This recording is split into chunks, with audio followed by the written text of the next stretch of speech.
Hello, everyone. It is Sunday. Thank you so much for joining me again.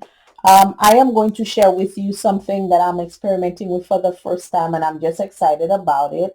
It is some nice gift wrapping paper that I received with a gift some time ago, and I just totally enjoyed it. So what I did was I kind of saved a whole stash of them because I just don't want to get rid of them. It's just so pretty. One side is silver, one side is blue. Okay. It looked like a foil type. So I am just experimenting with this right now for, as a card base.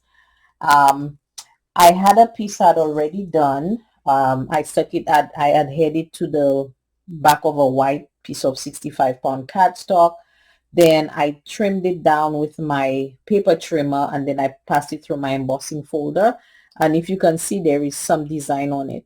You could use it at the front of any card, however you want to use it, but this is just some strips that I'm going to be utilizing to make some cards. And whenever I get those made, I will definitely share those with you.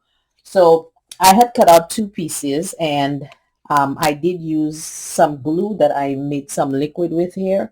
Um, and I pretty much just, passed it on so that I can get those, the paper to stick on it.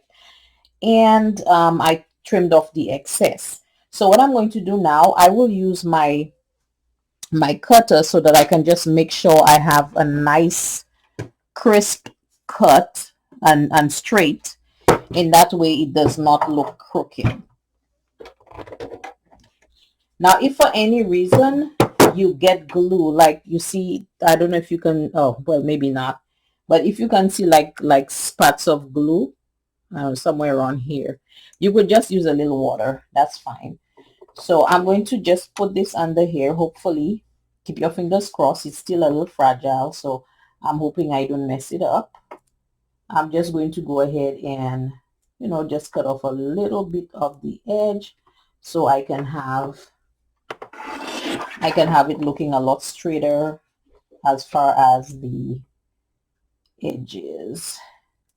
And now I'm going to get a couple of embossing folders that like I said, that I have. One is a 3D folder, so I'm going to use that one, and another one, this is a 3D folder. It's like leaves and, yeah, pretty much leaves. And this one is birds and flowers. So I'm going to go ahead and do the birds and flowers first so we can see how it comes out. So I'm going to put the first one in here. Just set it nicely. And then I'm going to run it through my Cuttlebug that I love so much. It's manual, but at the same time, I just absolutely like it or love it a lot. Let me just get that piece further up so we can get the full. Oops, hold on a second, guys. It looks like I got it a little crooked. Okay, so let's get this done and let's see how it comes out. So you could just have this alone to place on the front of your card, and I will show you what I mean with your sentiment. And hopefully that will be enough, especially if it comes out pretty nice. Oh, that came out pretty lovely, actually. I may have to stick a little glue, but again, I was experimenting, so the ends of them just need a little glue, and that's okay. But if you can see, whoops, you have the nice bird pattern there. Now it's also on the back here. If you just decide, oops, it didn't come out good, you have it here too. Okay. But the good thing is here we have the pattern. So say if you put it on the back of a white, you can perhaps have it something like this. Okay, maybe you can add another matted piece, maybe I don't know, a black or something, and then put it on the back, and then you can just stick your sentiment. So that's a very simple option. Let me now try the other folder, which is this one. It sure is pretty thick. All right, let's try this one here. Because the whole idea is to provide pressure so that the print can come on the paper or whatever you're using. So let me see if that worked. Oh, it did. It actually did work. Oh, that's pretty. Look at this, guys. See? Whoops.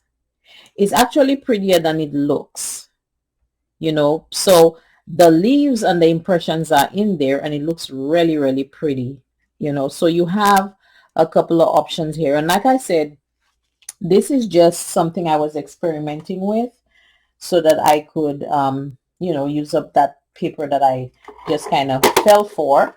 And let me also show you a little way that perhaps, you know, just to show you. Okay, you have them in strips, whatever you want. You can, maybe you can do, you know, some kind of strips on one side. You know, maybe in between there you can have different, you know, a different color. You know, just one of each, and just pretty much, you know, do some kind of a design on there. I'm sure it would definitely be lovely. Or just in the middle. You could just have a couple of strips in the middle like this, maybe with your die cut on there. You know, but these are, again, you know, use your imagination. But like I said, if you have any really lovely gift paper, because you could see the back of it, you know, what the leaves are like. If you have some lovely paper that you don't want to, you know, get rid of, you could always, you know, do that. Just, you know, adhere it to a piece and then, you know, utilize it however you want to. You could put your sentiment because it's going to be seen by someone special anyway. Um, but that's just a little idea I wanted to share. And of course, I used scraps that I had left over in order to do that, to try that out. So thank you so much for watching. And if you enjoyed this video, again, thumbs up. And I look forward to seeing you next week. Do have a safe and wonderful week ahead, and bye.